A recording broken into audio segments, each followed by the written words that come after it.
Hello everyone, this is step 23 and here we'll learn how to find colocalization between regions of interest in different channels but of course in the same image.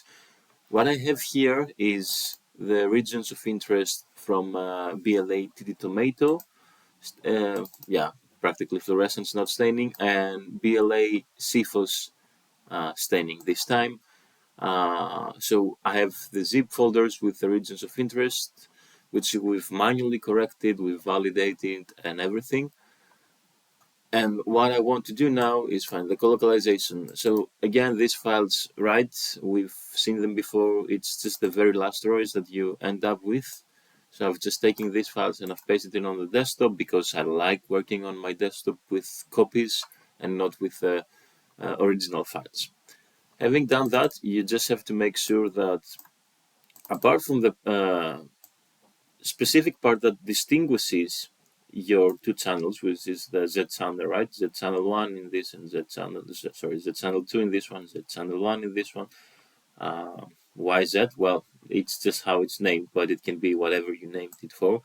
The rest of it you want to be the same. So if in one of your two folders, for example, you have .tif.zip, because let's say one of the experimenters was blinded and used the other script, which produces the results a bit differently, just make sure then that you convert them to the same name. And you can do that, we've seen that before, right? Using the PowerShell, you can just cd your desktop, locate your file, your directory, and we've seen the commands that you have to type. It's going to be something like this. So if you have tifzip, you will type tifzip here, and you replace the tifzip with just zip. We've seen it before, so I won't demonstrate again. All right, having done that, I'm going straight to the point, and I'm going to open my script, which actually it's open already, but you can open it from here, the colocalization py inside the Python scripts for start this folder. And once you open it, you run it. First, I'm going to locate one of the two folders with the zip files that contain the regions of interest. Let's start with CFOS, let's say. Then the second folder, I will put the TD Tomato. Now, as I told you, you want to locate one part, and it can vary. Like, okay, maybe I could have written just channel or anel or whatever, but you want to find the part that these two files are different, and they should only be different around there, nowhere else. So what the program is going to do is that, okay, you feed it with some information. You have, let's say, this file, which is called 42Z channel 1 bregmax, and then it starts looking at the regions of interest of the other folder, and it converts the Z channel 1 to Z, sorry, and it converts the Z channel 2 to Z channel 1. And then it tests if the names are identical, right? Because if I convert the channel 1 to, sorry, 2 to 1, then it means that you have identical names. So here you just have to press to type parts of the name that distinguish the two channels, keeping in mind that this is the only place that this distinction takes place, actually.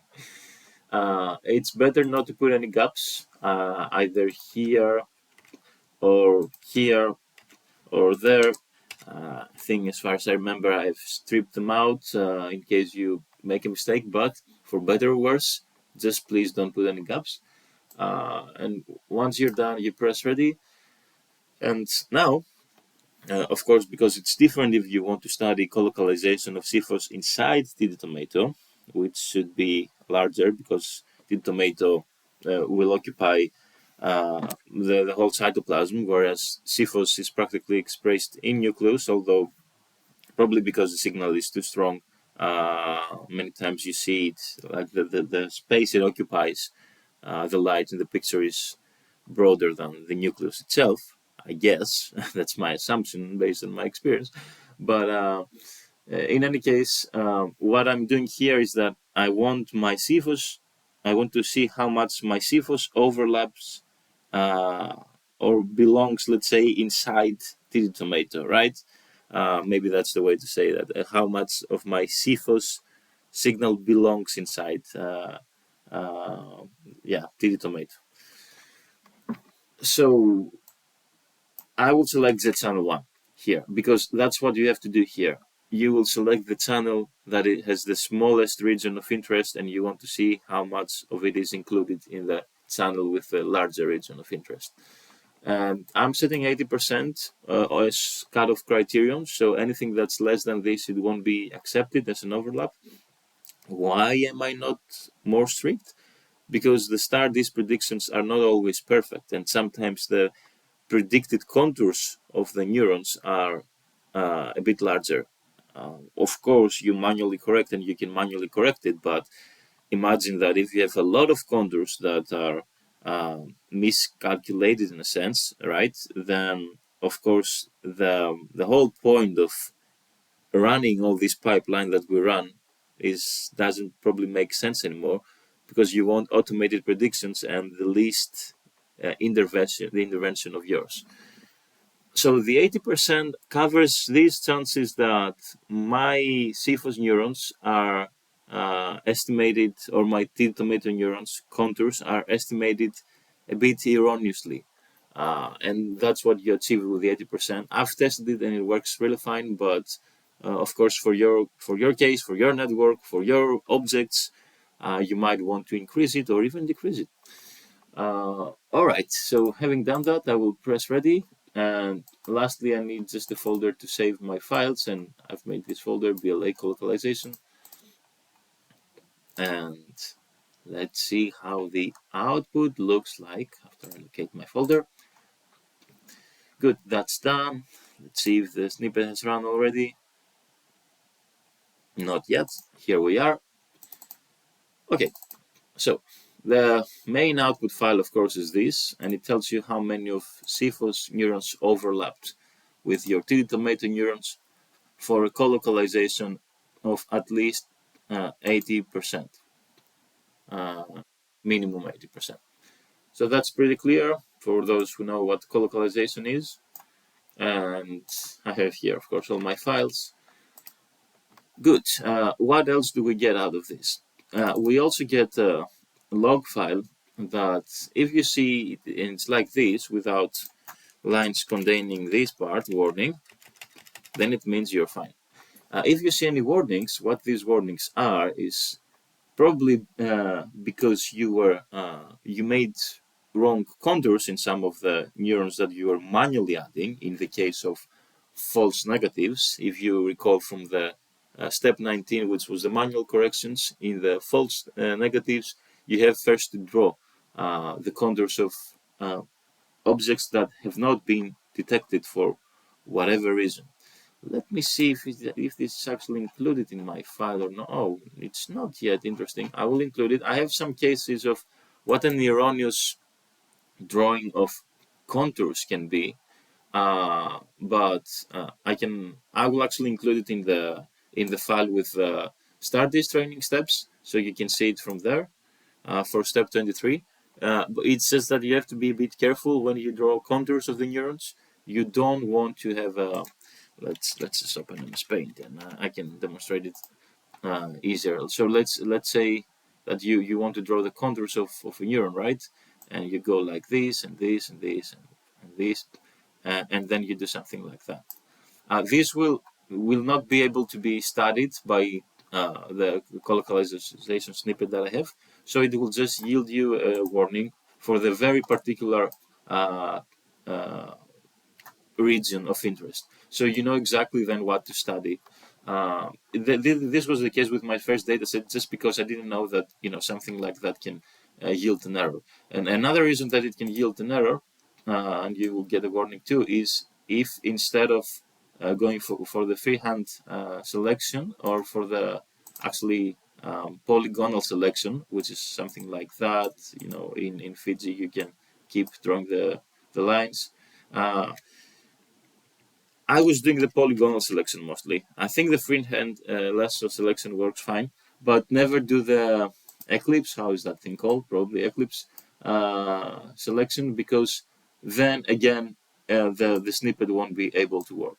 but it will inform you or that that some parts didn't run properly, so you don't run the risk of omitting something that's important.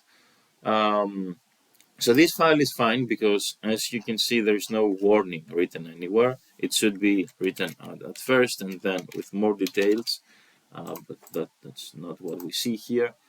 And the last file that you get is a file with the parts of the TD Tomato channel where the overlap with CFOS was significant. Now, in the future, I might modify this a bit because the best thing to do here is to have regions of interest with the intersection per se of CFOS and TD Tomato and not the TD Tomato regions of interest. But it's just a detail that I will probably change. But so just to know what we're seeing here is all the TD Tomato regions of interest where the overlap with CFOS was significant.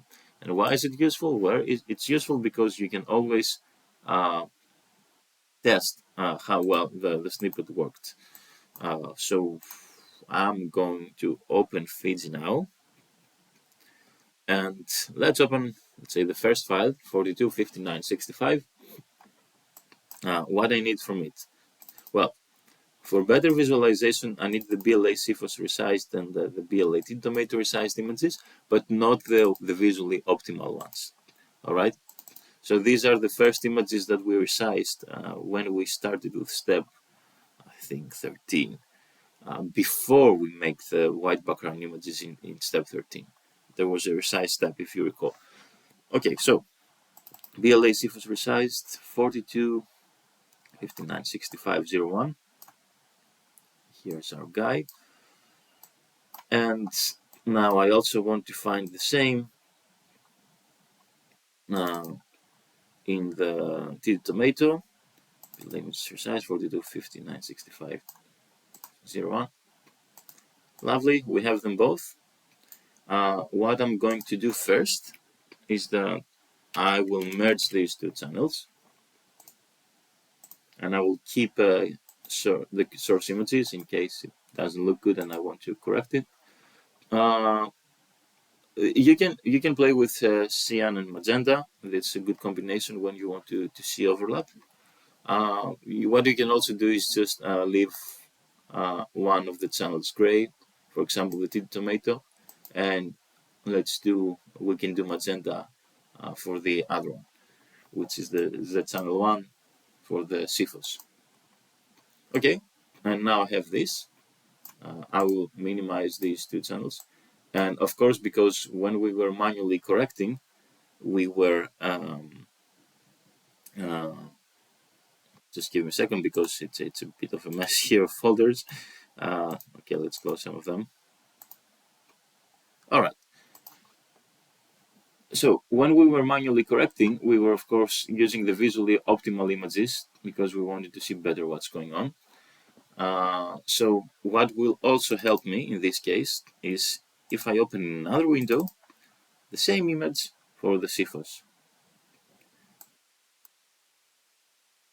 All right, so this is manually corrected. What I'm going to do now is that I will load my regions of interest, so one more folder, where it is. I think I've closed it already, that's fine. I can find it easily here. Intersection rows. You need this in zip format. You can create a script for that if you don't want to do it manually. And now I'm loading it. All right. So what we see here, let me just, oops, sorry.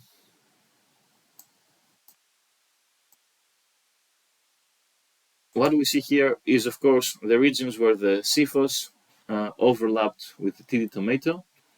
And as you can see, it's working quite nice, actually. I can see the tomato. I could have done it in cyan too, but I think I can see already. Well, you might be curious, like for cases like that, what is this? Is it? I barely see CFOS there, but you can always just go to your CFOS image where you've done your corrections, and see, the specific part, how it looked like. So it looked like this. Is it a Cephus neuron? Practically, it's not for those with a sharp eye. So I'm going to remove this. But for the most of the cases, you see here, here, here, here, we see a nice overlap. Also, for the neurons above, again we see a quite nice overlap.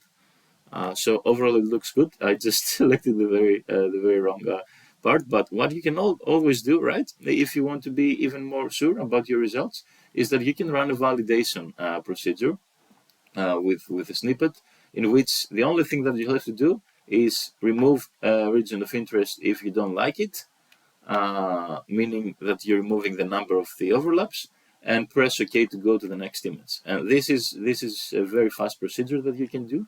We actually did it in step 20 when we finished our manual corrections, and we wanted to make sure that nothing had gone wrong. Yeah, I think this is not a Cephus it's Cephus nucleus, actually. But for the rest, as you can see, it works nicely. There is, I see, for those with a sharp eye, I see a case here, but for that I would have to also open my like Cephus and still tomato regions of interest, and see if this part was not labeled either for Cephus or for tin tomato. But I mean, manual intervention always, it might not be perfect, and the predictions sometimes not be perfect. But overall, you can see that it works nicely. You can test more images just to make sure. Let's have a look of more uh, instances here, so you can see that indeed most of the Cephus is included in here. So yeah, give it a try, and hopefully it will work for you.